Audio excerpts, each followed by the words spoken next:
A Tale of Two Cities, Book 2, Chapter 3, A Disappointment. Mr. Attorney General had to inform the jury that the prisoner before them, though young in years, was old in the treasonable practices which claimed the forfeit of his life.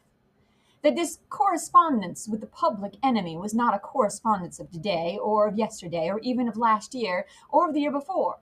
That it was certain the prisoner had, for longer than that, been in the habit of passing and repassing between France and England on secret business of which he could give no honest account. That, if it were the nature of traitorous ways to thrive, which happily it never was, the real wickedness and guilt of his business might have remained undiscovered.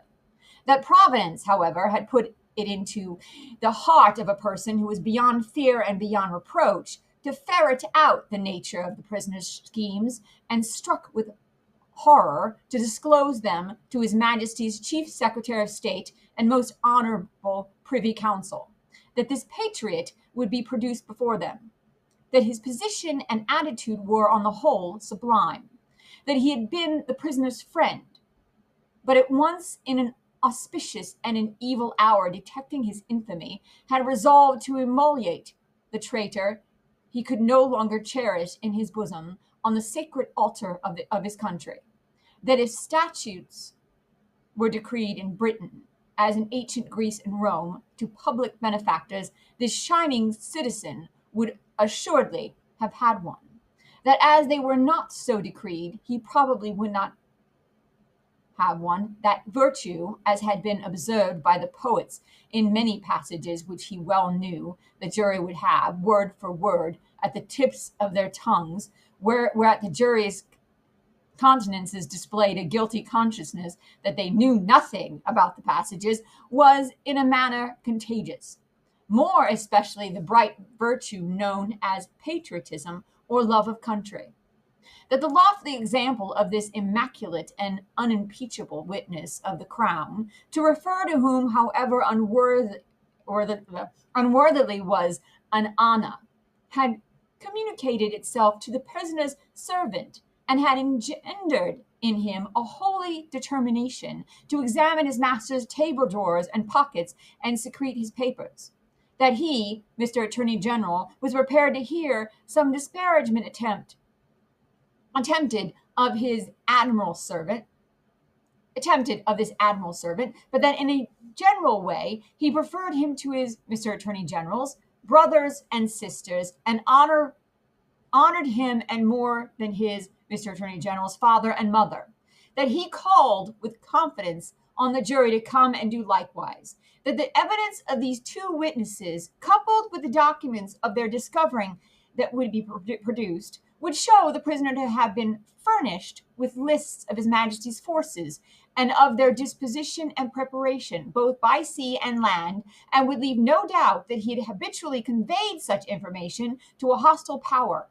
That these lists could not be proved to be in the prisoner's handwriting, but that it was all the same, that indeed it was rather the better for the prosecution, as showing the prisoner to be artful in his precautions. That the proof would go back 5 years, and would show the prisoner already engaged in these pernicious missions within a few weeks before the date of the very first action fought between the British troops and the Americans. That for these reasons, the jury, being a loyal jury, as he knew they were, and being a responsible jury, as they knew they were, must positively find the prisoner guilty, and make an end of him, whether they like it or not. That they never could lay their heads upon their pillows, that they never could tolerate the idea of their wives laying their heads upon their pillows, that they never could endure the notion of their children laying their heads upon their pillows. In short, that they never more could be, or them, or theirs, any laying of heads upon pillows at all, unless the prisoner's head was taken off. That head, Mr. Attorney General concluded, by demanding of them, in the name of everything he could think of with a round turn in it, and on the faith of his solemn assertion that he already considered the prisoner as good as dead and gone. When the Attorney General ceased, a buzz arose in the court as if a cloud of great blue flies were swarming about the prisoner in anticipation of what he was soon to become. When toned down again, the unimpeachable patriot appeared in the witness box. Mr. Solicitor General then, following his leader's lead, examined the patriot, John Barsad, gentleman by name. The story of his pure soul was exactly what Mr. Attorney General had described it to be, perhaps, if it had a fault, a little too exactly. Having released his noble bosom of its burden, he would have modestly withdrawn himself, but that the wigged gentleman with the papers before him, sitting not far from Mr. Lorry, begged to ask him a few questions, the wigged gentleman sitting opposite, still looking at the ceiling of the court. Had he ever been a spy himself? No. He scorned the base insinuation. What did he live upon? His property? Where was his property? He didn't precisely remember where it was. What was it? No business of anybody's. Had he inherited it? Yes, he had. From whom? Distant relations. Very distant? Rather. Ever been in prison? Certainly not. Never in a debtor's prison. Didn't see what that had to do with it. Never in a debtor's prison. Come once again. Never. Never? Yes. How many times? 2 or 3 times. Not 5 or 6, perhaps. Of what profession, gentlemen? Ever been kicked? Might have been. Frequently? No. Ever kicked downstairs? Decidedly not. Once received a kick on the top of a staircase and fell downstairs of his own accord. Kicked on that occasion for cheating dice? Something to that effect was said by the intoxicated liar who committed the assault, but it was not true. Swear it was not true? Positively. Ever live by cheating at play? Never. Ever live by play? Not more than the other gentlemen do. Ever borrow money of the prisoner? Yes. Ever pay him? No. Was not this intimacy with the prisoner in reality a very slight one, forced upon the prisoner in coaches, inns, and packets? No. Sure he saw the prisoner with these lists? Certain. Knew no more about the lists? No. Had not procured them himself, for instance? No. Expect to get anything by this evidence? No. Not in regular government pay and employment to lay traps? Oh dear, no. Or to do anything? Oh dear, no. Swear that, over and over again. No motives, but motives of sheer patriotism. None whatever. The virtuous servant, Roger Cly, swore his way through the case at a great rate. He had taken service with the prisoner in good faith and simplicity 4 years ago. He had asked the prisoner aboard the Calais packet if he wanted a handy fellow, and the prisoner engaged him. He had not asked the prisoner to take the handy fellow as an act of charity, never thought of such a thing. He began to have suspicions of the prisoner and to keep an eye upon him soon afterwards. In arranging his clothes while traveling, he had seen a similar list to these in the prisoner's pockets over and over again. He had taken these lists from the drawer of the prisoner's desk. He had not put them there first. He had seen the prisoner show these identical lists to French gentlemen at Calais, and similar lists to French gentlemen both at Calais and Boulogne. He loved his country and couldn't bear it, and had given information. He had never been suspicious of stealing a silver teapot. He had never been suspected of stealing a silver teapot. He had been maligned respecting a mustard pot, but it turned out to be only a platted one. He had known the last witness 7 or 8 years, but that was merely a coincidence. He didn't call it a particularly curious coincidence. Most coincidences are curious. Most coincidences were curious. Neither did he call it a curious coincidence that true patriotism was his only motive too. He was a true Briton and hoped there were many like him. The blue flies buzzed again, and Mr. Attorney General called Mr. Jarvis Lorry. Mr. Jarvis Lorry, are you a clerk at Tellison's Bank? I am. On a certain Friday night in November 1775, did business occasion you to travel between London and Dover by the mail? It did. Were there any other passengers in the mail? 2. Did they alight on the road in the course of the night? They did. Mr. Lorry, look upon the prisoner. Was he one of those 2 passengers? I cannot undertake to say that he was. Does he resemble either of these 2 passengers? Both were so wrapped up, and the night was so dark, and we were all so reserved, that I cannot undertake to say even that. Mr. Lorry, look again upon the prisoner. Suppose him wrapped up as those 2 passengers were. Is there anything in his bulk and stature to render it unlikely that he was one of them? No. You will not swear, Mr. Lorry, that he was not one of them? No. So at least you say he may have been one of them. Yes, except that I remember them both to have been, like myself, timorous of highwaymen, and the prisoner has not a timorous air. Did you ever see a counterfeit of timidity, Mr. Lorry? I certainly have seen that. Mr. Lorry, look once more upon the prisoner. Have you seen him to your certain knowledge before? I have. When? I was returning from France a few days afterwards, and at Calais the prisoner came on board the packet ship in which I returned, and made the voyage with me. At what hour did he come on board? At a little after midnight. In the dead of night? Was he the only passenger who came on board at that untimely hour? He happened to be the only one. Never mind about happening, Mr. Lorry. He was the only passenger who came on board in the dead of night. He was. Were you traveling alone, Mr. Lorry, or with any companion? With two companions, a gentleman and a lady. They are here. They're here. Had you any conversation with the prisoner? Hardly any. The weather was stormy, and the passage long and rough, and I lay on a sofa almost from shore to shore. Miss Manette, the young lady to whom all eyes had been turned before, and were now turned again, stood up where she had sat. Her father rose with her, and kept her hand drawn through his arm. Miss Manette, look upon the prisoner. To be confronted with such pity, and such earnest youth and beauty, was far more trying to the accused than to be confronted with all the crowd. Standing, as it were, apart with her on the edge of his grave, not all the staring curiosity that looked on could for the moment nerve him to remain quite still. He hurriedly, right-handed, parcelled out the herbs before him into imaginary beds of flowers in a garden, and his efforts to control and steady his breathing shook the lips from which the colour rushed to his heart. The buzz of the great flies was loud again. Miss Manette, have you seen the prisoner before? Yes, sir. Where? On board the packet ship just now referred to, sir, and on the same occasion. You are the young lady just now referred to? Aye, most unhappily I am. The plaintive tone of her compassion merged into the less musical voice of the judge, as he said something fiercely. Answer the questions put to you, and make no remark upon them. Miss Manette, had you any conversation with the prisoner on that passage across the channel? Yes, sir. Recall it? In the midst of the profound stillness, she faintly began, when the gentleman came on board. Do you mean the prisoner? Inquired the judge, knitting his brow. Yes, my lord. Then say the prisoner. When the prisoner came on board, he noticed that my father, turning her eyes lovingly to him as he stood beside her, was much fatigued, and in a very weak state of health. My father was so reduced that I was afraid to take him out of the air, and I had made a bed for him on the deck near the cabin steps, and I sat on the deck at his side to take care of him. There was no other passengers that night, but we four.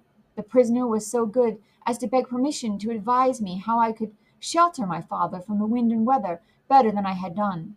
I had not known him to do it well, not understanding how the wind would set when we were out of the harbor. He did it for me.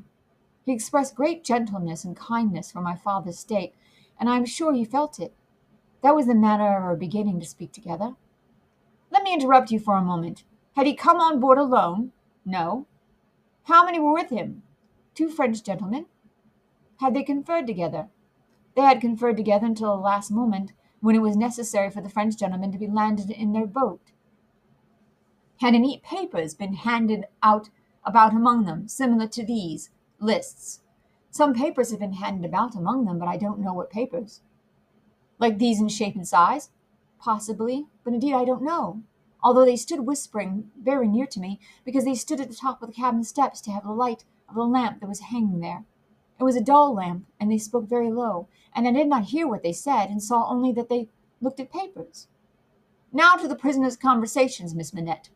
The prisoner was as open in his confidence with me, which arose out of my helpless situation, as he was kind and good, and useful to my father. I hope, bursting into tears, I may not repay him by doing him harm today. Buzzing from the blue flies. Miss Manette, if the prisoner does not perfectly understand that you give the evidence which it is your duty to give, which you must give, and which you cannot escape from giving with great unwillingness, he is the only person present in that condition. Please to go on. He told me that he was traveling on business of a delicate and difficult nature, which might not get people into trouble, and that he was therefore traveling under an assumed name. He said that this business had within a few days taken him to France, and might at intervals take him backwards and forwards between France and England for a long time to come. Did he say anything about America, Miss Manette? Be particular." "He tried to explain to me how that quarrel had arisen, and he said that, so far as he could judge, it was a wrong and foolish one on England's part. He added, in a jesting way, that perhaps George Washington might gain almost as great a name in history as George III. But there was no harm in his way of saying this. It was said laughingly, and to beguile the time." Any strongly marked expression of face on the part of the chief actor in a scene of great interest to whom many eyes are directed will be unconsciously imitated by the spectators. Her forehead was painfully anxious and intent as she gave this evidence, and in the pauses when she stopped for the judge to write it down, watched its effect upon the counsel for and against. Among the lookers on there was the same expression in all quarters of the court, insomuch that a great majority of the foreheads there might have been mirrors reflecting the witness, when the judge looked up from his notes to glare at that tremendous heresy about George Washington. Mr. Attorney General now signified to my lord that he deemed it necessary as a matter of precaution and form to call the young lady's father, Dr. Manette, who was called accordingly. "Dr. Manette, look upon the prisoner. Have you ever seen him before?" "Once, when he caged at my lodgings in London, some 3 years or 3 years and a half ago." "Can you identify him as your fellow passenger on board the packet, or speak to his conversation with your daughter?" "Sir, I can do neither." "Is there any particular and special reason for your being unable to do either?" He answered in a low voice, "There is." "Has it been your misfortune to undergo a long imprisonment without trial or even accusation in your native country, Dr. Manette?" He answered in a tone that went to every heart, "A long imprisonment." "Were you newly released on the occasion in question?" "They tell me so." "Have you no remembrance of the occasion?" "None. My mind is a blank from some time, I cannot even say what time, when I employed myself in my captivity in making shoes, to the time when I found myself living in London with my dear daughter here. She had become familiar to me, then a gracious God restored my faculties, but I am quite unable even to say how she had become familiar. I have no remembrance of the process." Mr. Attorney General sat down, and the father and daughter sat down together. A singular circumstance that arose in the case, the object in hand being to show that the prisoner went down, with some fellow plotter untracked, in the Dover mail on that Friday night in November 5 years ago, and got out of the mail in the night, as a blind, at a place where he did not remain, but from which he travelled back some dozen miles or more, to a garrison and dockyard, and there collected information. A witness was called to identify him as having been, at the precise time required, in the coffee room of an hotel in that garrison and dockyard town, waiting for another person. The prisoner's counsel was cross-examining this witness with no result, except that he had never seen the prisoner on any other occasion, when the Whig gentleman, who had all this time been looking at the ceiling of the court, wrote a word or two on a little piece of paper, screwed it up, and tossed it to him. Opening his piece of paper in the next pause, the counsel looked with great attention and curiosity at the prisoner. "You say again you are quite sure that it was the prisoner?" The witness was quite sure. "Did you ever see anybody very like the prisoner?" "Not so like," the witness said, "as that he could be mistaken. Look well upon that gentleman, my learned friend there," pointing to him who had tossed the paper over, "and then look well upon the prisoner. How say you? Are they very like each other?" Allowing for my learned friend's appearance being careless and slovenly, if not debauched, they were sufficiently like each other to surprise not only the witness, but everybody present when they were thus brought into comparison. My lord, being prayed to bid my learned friend lay aside his wig, and giving no very gracious consent, the likeness became much more remarkable. My lord inquired of Mr. Stryver, the prisoner's counsel, whether there were next to try Mr. Carton, name of my learned friend, for treason. But Mr. Stryver replied to my lord, no. But he would ask the witness to tell him whether that what happened once might happen twice, whether he would have been so confident if he had seen this illustration of his rashness sooner, whether he would be so confident having seen it and more. The upshot of which was to smash this witness like a crockery vessel, and shiver his part of the case to useless lumber. Mr. Crutcher had by this time taken quite a lunch of rust off his fingers in his following of the evidence. He had now to attend while Mr. Stryver fitted the prisoner's case on the jury, like a compact suit of clothes, showing them how the patriot, Barsad, was a hired spy and traitor, an unblushing trafficker in blood, and one of the greatest scoundrels upon earth since accursed Judas, which he certainly did look rather like. How the virtuous servant Cly was his friend and partner, and was worthy to be, how the watchful eyes of those forgers and false swearers had rested on the prisoner as a victim, because some family affairs in France, he being of French extraction, did require his making those passages across the channel, though what those affairs were, a consideration of others who were near and dear to him, forbade him, even for his life, disclose.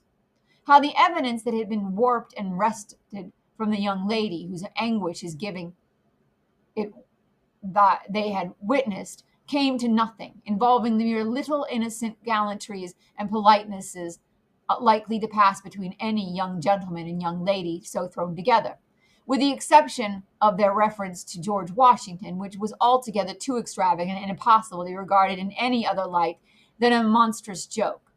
How it would be a weakness in the government to break down in this attempt to practice for popularity on the lowest national antipathies and fears, and therefore Mr. Attorney General had made the most of it. How, nevertheless, it rested upon nothing, save that vile and infamous character of evidence too often disfiguring such cases, and of which the state trials of this country were full. But there my lord interposed, with as grave a face as if it had not been true, saying that he could not sit upon that bench and suffer those allusions.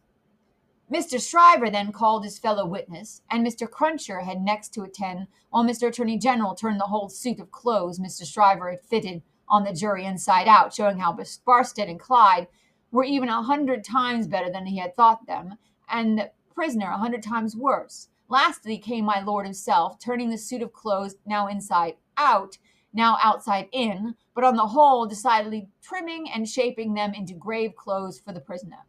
And now the jury turned to consider, and the great flies swarmed again. Mr. Carton, who had so long sat looking at the ceiling of the court, changed neither his place nor his attitude, even in this excitement, while his teamed friend, Mr. Shriver, massing his paper before him, whispered with those who sat near, and from time to time glanced anxiously at the jury, while all the spectators moved more or less and grouped themselves anew, while even my lord himself arose from his seat and slowly paced up and down his platform, not unattended by a suspicion in the minds of the audience that his state was feverish. This one man sat leaning back, with his torn gown half off him, his untidy wig put on just as it had happened to fight on his head after its removal, his hands in his pockets, and his eyes on the ceiling as they had been all day. Something especially reckless in his demeanor not only gave him a disreputable look, but so diminished the strong resemblance he undoubtedly bore to the prisoner, which his momentary earnestness, when they were compared together, had strengthened, that many of the lookers-on, taking note of him now, said to one another they would hardly have thought the two were so alike. Mr. Cruncher made the observation to his next neighbor, and added, "I'd hold half a guinea that he don't get no law work to do. Don't look like the sort of one to get any, do he?" Yes, this Mr. Carton took in more of the details of the scene than he appeared to take in, for now, when Miss Manette's head dropped upon her father's breast, he was the first to see it, and to say audibly, "Officer, look to that young lady. Help the gentleman to take her out. Don't you see she will fall?" There was much commiseration for her as she was removed, and much sympathy with her father. It had evidently been great distress to him to have the days of his imprisonment recalled. He had shown strong internal agitation when he was questioned, and that pondering or brooding look which made him old had been upon him, like a heavy cloud ever since. As he passed out, the jury, who had turned back and paused a moment, spoke, through their foreman. They were not agreed in which to retire. My lord, perhaps with George Washington on his mind, showed some surprise that they were not agreed, but signified his pleasure that they should retire under watch and ward, and retired himself. The trial lasted all day, and only lamps in the court were now being lighted. And the lamps in the court were now being lighted. It began to be rumored that the jury would be out a long while. The spectators dropped off to get refreshment, and the prisoner withdrew to the back of the dock and sat down. Mr. Lorry had gone out when the young lady and her father went out, now reappeared and beckoned to Jerry, who in the slackened interest could easily get near him. Jerry, if you wish to take something to eat, you can, but keep in the way. You will be sure to hear when the jury come in. Don't be a moment behind them, for I want you to take the verdict back to the bank. You are the quickest messenger I know, and will get to Temple Bar long before I can." Jerry had just enough forehead to knuckle, and he knuckled it in acknowledgment of this communication and a shilling. Mr. Carton came up in the moment and touched Mr. Lorry on the arm. "How's the young lady?" "She is greatly distressed, but her father is comforting her, and she feels the better for being out of court." "I'll tell the prisoner so. It won't do for a respectable bank gentleman like you to be seen speaking to him publicly, you know." Mr. Lorry reddened as if he were conscious of having debated the point in his mind, and Mr. Carton made his way to the outside of the bar. The way out of court lay in that direction. Jerry followed him, all eyes, ears, and spikes. "Mr. Darnay?" The prisoner came forward directly. "You will naturally be anxious to hear the witness, Miss Manette. She will do very well. You have seen the worst of her agitation." "I am deeply sorry to have been the cause of it. Could you tell her so for me, with my fervent acknowledgments?" "Yes, I could. I will, if you ask it." Mr. Carton's manner was so careless as to be almost insolent. He stood, half turned from the prisoner, lounging with his elbow against the bar. "I do ask it. Accept my cordial thanks." "What?" said Mr. Carton, still only half turned toward him. "Do you expect, Mr. Darnay?" "The worst." "It is the wisest thing to expect, and the likeliest. But I think their withdrawing is in your favor." Lording on the way out of the court not being allowed, Jerry heard no more, but left them, so like each other in feature, so unlike each other in manner, standing side by side, both reflected in the glass above them. An hour and a half limped heavily away in the thief and rascal crowded passages below. Even though assisted off with mutton pies and ale, the hoarse messenger, uncomfortably seated on a form after taking that refection, had dropped into a doze, when a loud murmur and a rapid tide of people setting up the stairs and led to the court carried him along with them. "Jerry, Jerry!" Mr. Lorry was already calling at the door when he got there. "Here, sir. It's a fight to get back again. Here I am, sir." Mr. Lorry handed a paper through the throng. "Quick, have you got it?" "Yes, sir." Hastily written on the paper was the word "acquitted." "If you had sent the message and were called to life again," muttered Jerry as he turned, "I should have known what you meant this time." He had no opportunity of saying, or so much of thinking anything else, until he was clear of the Old Bailey, for the crowd came pouring out with a vehemence that nearly took him off his legs, and a loud buzz swept into the street as if the baffled blue flies were dispersing in search of other carrion.